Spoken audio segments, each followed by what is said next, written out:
বন্ধুগণ নমস্কার। প্রথমে আমি অনুরোধ করব আপনারা আমার চ্যানেলটি সাবস্ক্রাইব করবেন এবং ভিডিওটি লাইক করবেন।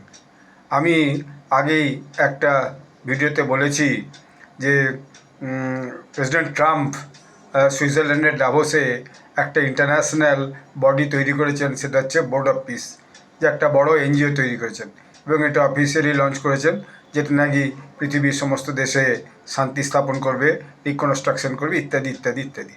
এখন দেখা গেল যে এই যে বোর্ড অফ পিস তিনি ঘোষণা করলেন, সেখানে 19টা দেশের যে লিডাররা ছিল তারা সেখানে অ্যাটেন্ড করেছে। তো সেই 19টা দেশের নামটাও আমি সেই ভিডিওতে বলেছিলাম যে কোন কোন দেশ অ্যাটেন্ড করেছে। তার মধ্যে মিডল ইস্টের দেশ বেশি আছে, আর্জেন্টিনা আছে, হাঙ্গেরি আছে, এই সমস্ত দেশগুলো আছে। কিন্তু এখন পর্যন্ত দেখা যাচ্ছে যে 35টা দেশ তারা জানিয়েছে আমরা জয়েন করব, কিন্তু এখনও তারা জয়েন কিন্তু করেনি। কিন্তু সবচেয়ে বড় ব্যাপার হচ্ছে যে পৃথিবীর যে সমস্ত বড় বড় দেশগুলো যারা যারা গ্লোবাল পাওয়ার, তাদের একটা কমপ্লিট অ্যাবসেন্স।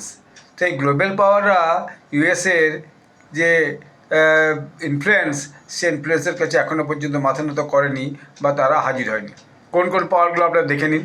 রাশিয়া, আমি বলেছিলাম আগে ভিডিওতে, রাশিয়া জয়েন করতে পারে বলেছে কিন্তু এখনও জয়েন করেনি। চায়নার তো কোনো প্রশ্নই নেই, ভারতও কোনো উত্তর দেয়নি। ইউনাইটেড কিংডম, তারাও জয়েন করতে চায়নি। ফ্রান্স জয়েন করতে চায়নি। জার্মানি না, জাপান না, অস্ট্রেলিয়া না, এমনকি ইউক্রেনও এখন পর্যন্ত পুরোপুরি ক্লিয়ার করেনি যে তারা এতে জয়েন করবে কি না।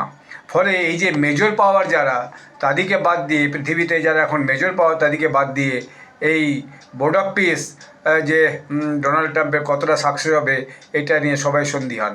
এবং এই বড় বড় দেশগুলো যদি যোগদান না করে, তাহলে ছিটপুর দেশ নিয়ে এই বোর্ড অফ পিস করে ডোনাল্ড ট্রাম্প বোধহয় খুব একটা মানে বিশেষ কিছু সাহায্য করতে পারবেন না সারা পৃথিবীর দেশগুলোকে। এখন একমাত্র দেখা যাচ্ছে যে এই বোর্ড অফ পিসে সবচেয়ে বেশি আগ বাড়িয়ে যোগদান করেছে পাকিস্তান, তার প্রধানমন্ত্রী শাহবাজ শরীফ এবং আর্মি চিফ আসিম মুনির।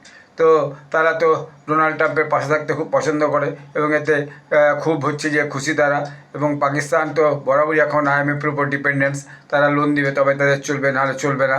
এবং তারা আশা করছে যে কীভাবে তারা হচ্ছে যে $1 বিলিয়ন কন্ট্রিবিউট করবে একটা সিটের জন্য, সেটাই আগামী দিনে দেখার। এখন এটা যদি পাকিস্তানের জন্য ডোনাল্ড ট্রাম্প ছাড় দিতে বিচিত্র নয়, অথবা তারও যদি চাঁদাটা ডোনাল্ড ট্রাম্পই দিয়ে দেন, তাহলে হয়তো পাকিস্তান আরও গদগদ খুশি হয়ে পার্টিসিপেট করবে। ধন্যবাদ।